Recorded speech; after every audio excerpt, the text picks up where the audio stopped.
During the mid-2000s and into the early 2010s, it felt like no video game in the world was bigger than the massively multiplayer online role-playing game, MMORPG, World of Warcraft.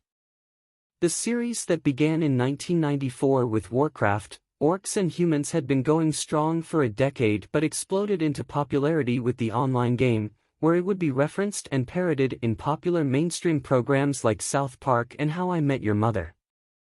By 2014, there were over 1 million registered players, so it only made sense for a big-budget feature film set within the world to arrive, and 2016's Warcraft looked to be the next big franchise.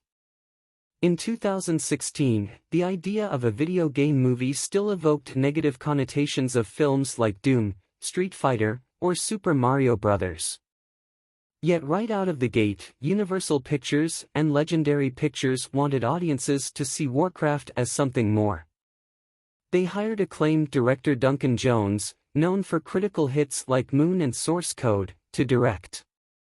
They secured a talented cast of some of the biggest rising stars at the moment and spent a hefty $160 million on it to bring the richly detailed world to the big screen as no video game had ever before. The end results did not pay off, and Warcraft's box office story is one of both defeat and a small victory that could only have happened at a specific moment in Hollywood history.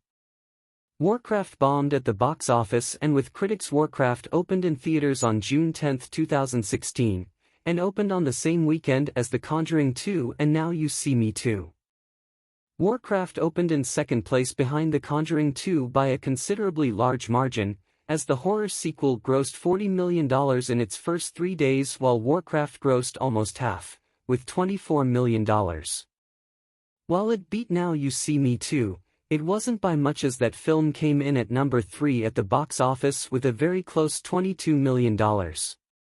This was seen as a win for both The Conjuring 2 and Now You See Me Too, as both had a considerably smaller budget than Warcraft, which reportedly had a budget of $160 million plus an additional $110 million for marketing costs. Word of mouth certainly was not going to help Warcraft.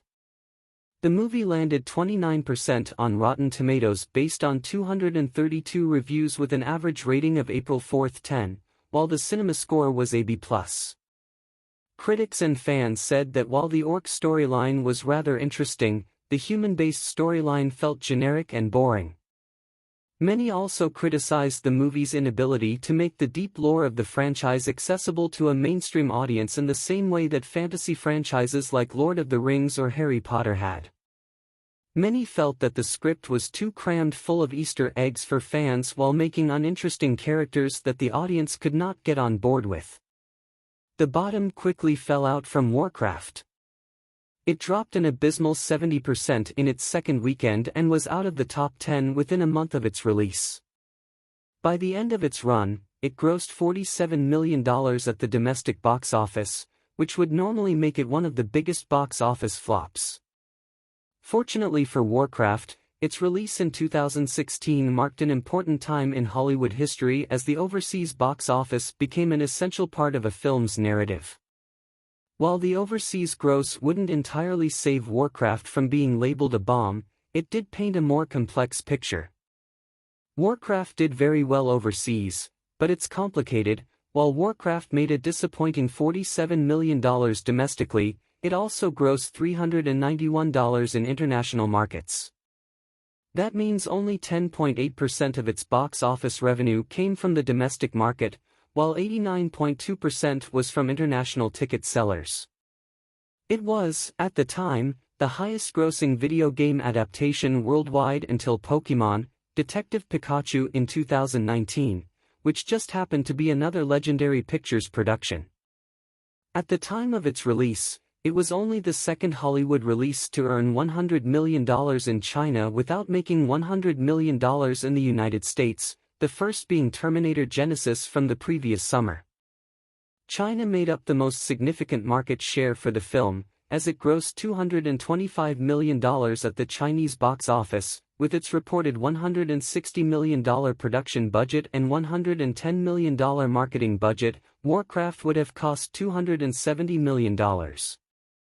While it certainly did not make that back in the domestic market, a worldwide box office gross of $439 million would suggest that Warcraft was a film that broke even. Yet the Chinese box office also has more restrictions that don't necessarily translate to money the studio sees back. According to The Hollywood Reporter back in 2022, under the trade agreement established in 2012, United States studios are entitled to only 25% of box office sales revenue for their films in China, much lower than the 40 to 50% in other major movie markets. That means that Warcraft got $225 million from China, but the studio only got about $56 million. This means that while this helped many United States films gain impressive headlines about breaking major box office numbers in China, which enabled them to gross $1 billion worldwide, it also gave a false sense of profitability that Hollywood is not grappling with. The Chinese box office certainly helped Warcraft from being labeled a total box office failure, as in any other context, a $160 million movie grossing $47 million domestically would be a death knell. The film reportedly needed to make between $450 and $500 million to break even, so even with the generous $439 million worldwide total, it came in under. Reports suggest it lost the studio between $15 to $40 million, but it could have been so much worse if it didn't have the international box office. Warcraft flopped hard domestically, but worldwide, it did well enough to where it can be called a disappointment.